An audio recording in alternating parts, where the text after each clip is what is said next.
LDF-ന് കഴിഞ്ഞ 3 ലോക്സഭാ തെരഞ്ഞെടുപ്പുകളിൽ കൈവിട്ടു പോയ ഒരു മണ്ഡലമാണ് പത്തനംതിട്ട ലോക്സഭാ മണ്ഡലം.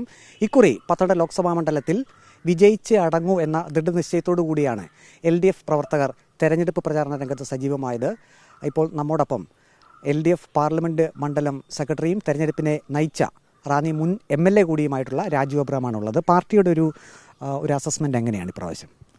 ഞങ്ങൾ 7 അസംബ്ലി നിയോജക മണ്ഡലങ്ങളിലും ഡോക്ടർ തോമസ് ഐസക്കിന് ഇടതുപക്ഷ ജനാധിപത്യ മുന്നണിക്ക് ഭൂരിപക്ഷം ലഭിക്കുമെന്നാണ് പ്രാഥമികമായ വിലയിരുത്തൽ കിട്ടിയിരിക്കുന്നത്. അതിൽ അടൂർ, കോന്നി എന്നീ മണ്ഡലങ്ങളിൽ, അതോടൊപ്പം തന്നെ ആറന്മുള അസംബ്ലി മണ്ഡലത്തിലും നമുക്ക് ഒരു 2 അക്ക ഭൂരിപക്ഷത്തിലേക്ക് വരും എന്നാണ് പ്രതീക്ഷിക്കുന്നത്. അതോടൊപ്പം തന്നെ പൂഞ്ഞാർ, കാഞ്ഞിരപ്പള്ളി, തിരുവല്ല, റാന്നി ഈ അസംബ്ലി മണ്ഡലങ്ങളിൽ മോശമല്ലാത്ത ഭൂരിപക്ഷം, ഒരു 4000, ചിലയിടത്ത് 3000, ചിലയിടത്ത് 5000 ഈ നിലയിലുള്ള ഒരു വിലയിരുത്തലാണ് പ്രാഥമികമായി നമുക്ക് ലഭിച്ചിരിക്കുന്നത്. ഇത് പ്രവർത്തനം ഞങ്ങൾ ഗോവിന്ദൻ മാസ്റ്ററുടെ ജാഥയോടുകൂടി ജില്ലയിൽ ഈ പാർലമെൻറ്റ് മണ്ഡലത്തിൽ ഞങ്ങളുടെ ബൂത്ത് പ്രവർത്തനം ആരംഭിച്ചതാണ്. 3-4 മാസക്കാലം വളരെ സജീവമായി. അതോടൊപ്പം തന്നെ നമ്മുടെ മുഖ്യമന്ത്രിയുടെ നേതൃത്വത്തിലുള്ള നവകേരള സദസ്സ്, ആ പ്രവർത്തനം ഒക്കെ ആയപ്പോൾ നമ്മുടെ മെഷീനറിയെ, എണ്ണയിട്ട യന്ത്രത്തെ പോലെ ചലിപ്പിക്കാൻ കഴിഞ്ഞു എന്നുള്ളതാണ് നമ്മുടെ തെരഞ്ഞെടുപ്പ് പ്രവർത്തനം അനായാസമാക്കിയത്.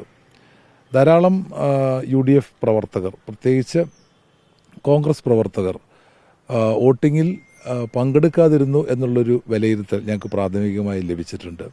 സ്ഥാനാർത്ഥിയോടുള്ള അതൃപ്തിയാണ് അതിൽ പ്രധാനപ്പെട്ട കാരണം. അതോടൊപ്പം തന്നെ ഗവൺമെൻറ്റിൻ്റെ പ്രവർത്തനങ്ങൾ, ആ ഗവൺമെൻറ്റിൻ്റെ പ്രവർത്തനങ്ങൾക്കെതിരെ വലിയ പ്രചരണം മാധ്യമങ്ങളിലും UDF BJP ക്യാമ്പുകളും നടത്തിയെങ്കിലും, എല്ലാ മാധ്യമങ്ങളും ഇല്ല, ചില മാധ്യമങ്ങൾ നടത്തിയെങ്കിലും അതിനെയെല്ലാം അതിജീവിക്കുന്ന തരത്തിലുള്ള നന്മ പ്രവർത്തനങ്ങൾ, സ്നേഹത്തിൻ്റെ പ്രവർത്തനങ്ങൾ ഈ ഗവൺമെൻറ് നടത്തി.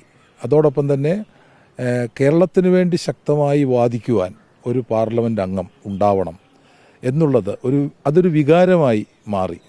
അതുകൊണ്ട് മാത്രമല്ല, നമ്മുടെ വന്യമൃഗശല്യം, റബ്ബർ വിലയിടിവ്, കേരളം കേന്ദ്രത്തിലേക്ക് അയച്ച പട്ടയം പിടിച്ചുവെക്കൽ, ഇത്തരം കാര്യങ്ങളിലൊക്കെ ഇടപെടാൻ കഴിയുന്ന ഒരു പാർലമെൻറ്റ് അംഗം ഉണ്ടാവണം എന്നൊരു കാഴ്ചപ്പാട് വോട്ടർമാർക്കുണ്ടായി എന്നുള്ളത് യാഥാർത്ഥ്യമാണ്. ഇതിൻ്റെ എല്ലാം ഒരു പ്രതിഫലനമായിരിക്കും റിസൾട്ടിൽ LDF-ന് അനുകൂലമായി വരിക എന്നുള്ളതാണ് ഞങ്ങൾ പ്രാഥമികമായി വിലയിരുത്തുന്നത്. നിയമസഭാ തെരഞ്ഞെടുപ്പുകളിൽ പത്തനംതിട്ട ജില്ലയിൽ നമ്മൾ 5 നിയമസഭാ മണ്ഡലങ്ങളെടുത്താൽ അവിടെ 5ലും കഴിഞ്ഞ തവണ ഇടതുപക്ഷമാണ് വിജയിച്ചത്. പുറത്തുള്ള 2 മണ്ഡലങ്ങൾ കൂടി നോക്കുമ്പോൾ അവിടെയും ഇടതുപക്ഷമാണ് വിജയിച്ചത്. അത് പക്ഷേ സാധാരണഗതിയിൽ ലോക്സഭാ തെരഞ്ഞെടുപ്പിൽ ട്രെൻഡ് UDF-ന് അനുകൂലമായിട്ടാണ് കാണാറ്. ഇപ്രാവശ്യം അതിലെന്തെങ്കിലും മാറ്റം വരികയാണെങ്കിൽ അതെന്തുകൊണ്ടായിരിക്കാം? പാർലമെൻറ്റിൽ കോൺഗ്രസ് പ്രധാനമന്ത്രി സ്ഥാനം നേടും തുടങ്ങിയിട്ടുള്ള പ്രചരണങ്ങളാണ് സാധാരണഗതിയിൽ കുറച്ച് ആളുകളെ UDF-ന് അനുകൂലമായി ചിന്തിക്കാൻ പ്രേരിപ്പിക്കുന്നത്. ഇത്തവണ ഇന്ത്യ മുന്നണിയിൽ ഏറ്റവും കൂടുതൽ പാർലമെൻറ്റ് മെമ്പർമാർ വരുന്ന രാഷ്ട്രീയ പാർട്ടിക്കായിരിക്കും പ്രധാനമന്ത്രി സ്ഥാനം, എല്ലാവർക്കും അറിയാവുന്ന കാര്യമാണ്. അപ്പോൾ അതുകൊണ്ട് തന്നെ അങ്ങനെയുള്ള ഒരു ഗവൺമെൻറ് വരുമ്പോൾ ഒരു തിരുത്തൽ ശക്തിയായി, ഒന്നാം UPA ഗവൺമെൻറ്റിന് ഇടതുപക്ഷം പിന്തുണ കൊടുത്തപ്പോൾ ആ ഗവൺമെൻറ് അഴിമതിയില്ലാതെ നല്ല നിലയിൽ പ്രവർത്തിച്ചു, നല്ല കാര്യങ്ങൾ ചെയ്തു. അതേസമയം UPA-യുടെ 2ാം ഗവൺമെൻറ്, ഇടതുപക്ഷ പിന്തുണ ഇല്ലാതെ വന്ന ഗവൺമെൻറ്റാണ് രാജ്യം കണ്ട ഏറ്റവും വലിയ അഴിമതി ഭരണം നമ്മൾ കാണുകയും ചെയ്തു. അപ്പം അഴിമതിയുടെ കാര്യത്തിൽ BJP ഇപ്പോൾ കോൺഗ്രസിനെ കടത്തിവെട്ടിയിരിക്കുകയാണ്.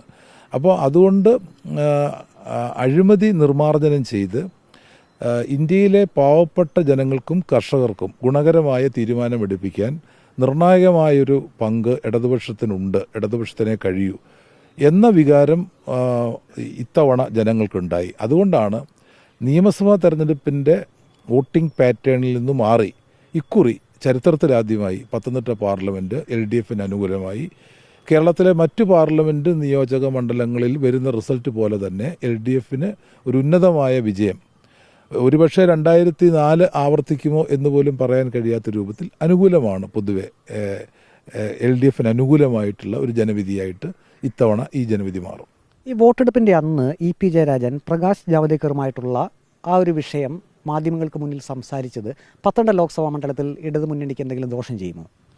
ഒരിക്കലുമില്ല. അതേ സംബന്ധിച്ച് ബഹുമാനപ്പെട്ട മുഖ്യമന്ത്രി തന്നെ അസന്നിഗ്ധമായ ഭാഷയിൽ അതിൻ്റെ മറുപടി പറഞ്ഞു കഴിഞ്ഞു. അതുകൊണ്ട് അത് തീർന്നു. അതിനപ്പുറത്തേക്ക് ഒരു വിശകലനത്തിലേക്ക് നമുക്ക് പോകേണ്ട കാര്യമുണ്ട് എന്നെനിക്ക് തോന്നുന്നില്ല. പ്രത്യേകിച്ചും ഉച്ച കഴിഞ്ഞ് ഈ വാർത്തകളൊക്കെ വന്നതിന് ശേഷം LDF പ്രവർത്തകർ പോളിംഗ് ബൂത്തിലേക്ക് എത്താൻ മടിച്ചു എന്ന് UDF ആരോപിക്കുന്നുണ്ട്. ഒരിക്കലുമില്ല. ഉച്ച കഴിഞ്ഞാണല്ലോ കൂടുതൽ LDF പ്രവർത്തകർ എത്തിയത്. ഉച്ച കഴിഞ്ഞ് പല സ്ഥലത്തും നമുക്ക് നീണ്ട ക്യൂ വന്നു. അതിന് അടിസ്ഥാനത്തിൽ ഞങ്ങൾ പെട്ടെന്ന് ഞങ്ങൾ അറിയിപ്പ് കൊടുത്തു. ക്യൂവിൽ നിൽക്കുന്നവർക്ക് വേണമെങ്കിൽ വെള്ളവും ബിസ്ക്കറ്റും കൊടുക്കാൻ ഞങ്ങൾ അറിയിപ്പ് കൊടുത്തു. മാത്രവുമല്ല 6 മണിക്ക് ശേഷമുള്ള ബൂത്തുകളുടെ എണ്ണം ഞങ്ങൾ എടുത്തു. ഓരോ അസംബ്ലി മണ്ഡലത്തിലും 6 മണിക്ക് ശേഷം എത്ര ക്യൂ ഉണ്ട് അത് വെച്ച് അത് കേന്ദ്രീകരിച്ചുള്ള ഒരു പ്രവർത്തനം നടത്തുക. ചൂട് കാരണമാണ് പലരും ഉച്ചയ്ക്ക് വരാതിരുന്നതല്ല, മറ്റു കാരണമൊന്നുമല്ല. അതുകൊണ്ട് LDF ആളുകളുടെ ഒരു കുത്തൊഴുക്ക് തന്നെ ഉണ്ടായി ഉച്ച കഴിഞ്ഞിട്ട്. അത് നമുക്ക് എല്ലാ സ്ഥലങ്ങളിലും, പ്രത്യേകിച്ച് ആറന്മുളയാണ് ഏറ്റവും കൂടുതൽ ബൂത്തുകൾ, ഇത്തരത്തിൽ 25ഓളം ബൂത്തുകളിൽ 6 മണിക്ക് ശേഷം ആളുകൾ ക്യൂ നിൽക്കുന്ന അവസ്ഥയുണ്ടായി. അതിൽ കൂടുതലും ഇടതുപക്ഷ വോട്ടുകളായിരുന്നു. ഈ കള്ളവോട്ട് സംബന്ധിച്ച് ചില പരാമർശങ്ങളും ഒപ്പം തന്നെ പരാതികളുമൊക്കെ UDF സ്ഥാനാർത്ഥി ആന്റണി ഉന്നയിച്ചു. തെരഞ്ഞെടുപ്പ് ദിനം പോലും ഒരു വോട്ട് താമര ചിഹ്നത്തിലേക്ക് പോയി എന്ന് പറഞ്ഞു. അത് ഇലക്ട്രോണിക് വോട്ടിംഗ് മെഷീനെ സംബന്ധിച്ചുള്ള പരാതി എന്നുള്ള രീതിയിലാണ് UDF സ്ഥാനാർത്ഥിയുടെ പ്രസ്താവനകളൊക്കെ വന്നത്. പ്രധാനമായും LDF കള്ളവോട്ടിന് ഇക്കുറി ശ്രമിക്കുന്നു. 1 ലക്ഷത്തോളം കള്ളവോട്ടുകൾ ചെയ്യാനുള്ള സാധ്യതയുണ്ടെന്ന് ദിവസങ്ങൾക്ക് മുമ്പേ തന്നെ UDF സ്ഥാനാർത്ഥി ആന്റണി പ്രസ്താവിച്ചിരുന്നു. ആ ഒരു വിഷയത്തിൽ ഇപ്പോഴൊരു മറുപടി എന്താണ്? ആന്റണിക്ക് സമനില തെറ്റി അവസാന ദിവസങ്ങളിൽ എന്നാണ് തോന്നുന്നത്. കാരണം 1 ലക്ഷത്തോളം കാർഡുകൾ കേരളത്തിൽ വ്യാജ കാർഡുകൾ പ്രിന്റ് ചെയ്തിട്ടുള്ളത് യൂത്ത് കോൺഗ്രസ്സുകാരാണ്.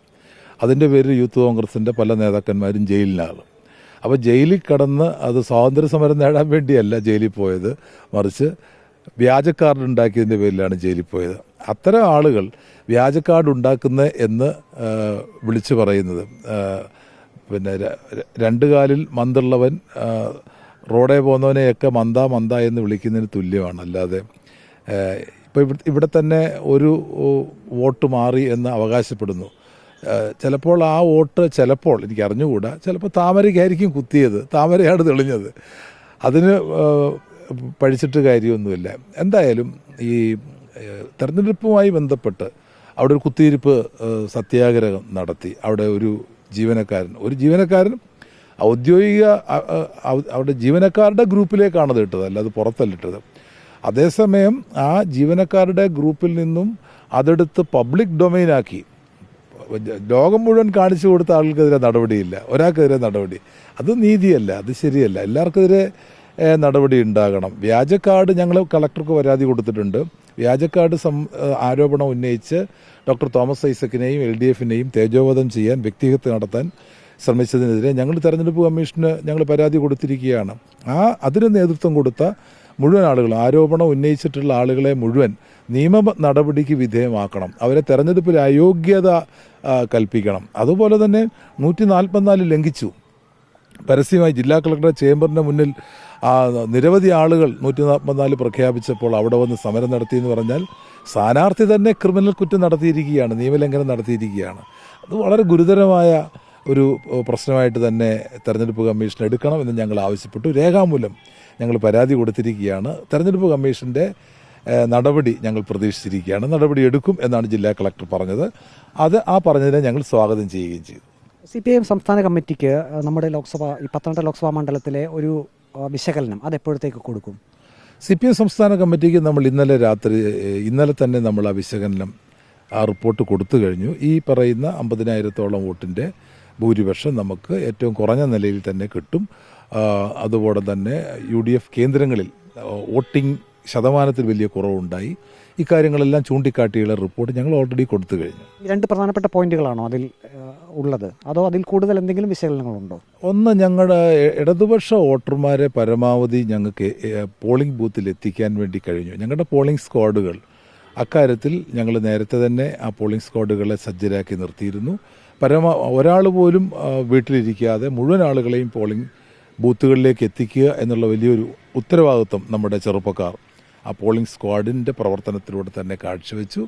ഞങ്ങളുടെ കുടുംബയോഗങ്ങൾ പരമാവധി വോട്ടർമാരെ പോളിംഗ് ബൂത്തിൽ എത്തിക്കാൻ വേണ്ടിയുള്ള പ്രവർത്തനമാണ് ഞങ്ങൾ നടത്തിയത്. ആ കുടുംബയോഗങ്ങളുടെ വിജയം ഏതാണ്ട് 12,000-ലധികം കുടുംബയോഗങ്ങൾ ഞങ്ങൾ നടത്തി. അപ്പോൾ ആ കുടുംബയോഗങ്ങളുടെ വിജയം മാക്സിമം ആളുകളെ പോളിംഗ് ബൂത്തിൽ എത്തിക്കാൻ സഹായിച്ചിട്ടുണ്ട്.